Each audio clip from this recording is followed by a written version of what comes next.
નમસ્કાર, આપ જોઈ રહ્યા છો આઝાદ મીડિયા લાઈવ. સતલાણસા તાલુકામાં આજે તારીખ 8મી માર્ચે નવીન કોર્ટ બિલ્ડિંગનું લોકાર્પણ કરાયું. ગુજરાત સરકારના આરોગ્ય મંત્રી ઋષિકેશ પટેલના હસ્તે લોકાર્પણ કરવામાં આવ્યું. મહેસાણા ડિસ્ટ્રિક્ટ એન્ડ સેશન કોર્ટના જજ શ્રીમતી રિઝવાના બુખારી, મુખ્ય મહેમાન પદે ધારાસભ્ય સરદારભાઈ ચૌધરી, રાજ્ય સરકારના સેક્રેટરી પંકજભાઈ રાવલ, જિલ્લા કલેક્ટર નાગરાજન, જિલ્લા સરકારી વકીલ કિશોરભાઈ ત્રિવેદી, જિલ્લા પોલીસ વડા અચલ ત્યાગી હાજર રહ્યા હતા. સતલાણસાની પ્રિન્સિપાલ સિવિલ કોર્ટના જજ શ્રીમતી પૂજા સુરાના માર્ગદર્શન હેઠળ પ્રોગ્રામ થયો હતો. સતલાણસા તાલુકાના વાવ ચોકડી પર નવીન બિલ્ડિંગમાં કોર્ટ થશે કાર્યરત. સતલાણસા બાર એસોસિએશન દ્વારા સુંદર આયોજન કરવામાં આવ્યું.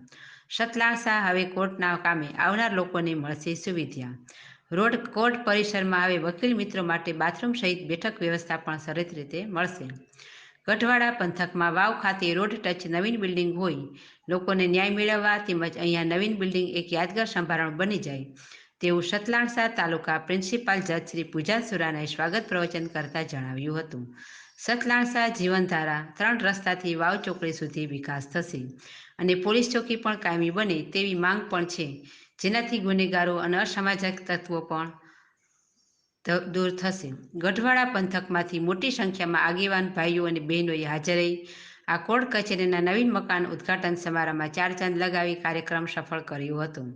સદર કોર્ટ બિલ્ડિંગથી માંડી વાવ ચોકડીથી સતલાણસા કોલેજ સુધી હાલ પણ ખાનગી વાહનોના અડ્ડા અને કાચા પાકા દબાણો હોય એ દબાણો દૂર કરવામાં આવે તેવી લોક માગણી પણ ઉઠવા પામી હતી. સતલાણસા બાર એસોસિએશન પ્રમુખ જે પટેલ, એસ પટેલ તેમજ બાર એસોસિએશન સતલાણસા દ્વારા આ કાર્યક્રમને ભવ્ય રીતે સફળ બનાવવામાં આવ્યો હતો. બ્યુરો ચીફ ભૂપતસિંહ ચૌહાણ, આઝાદ મીડિયા લાઈવ, સતલાણસા.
ઉપસ્થિત તમામને વિનંતી કે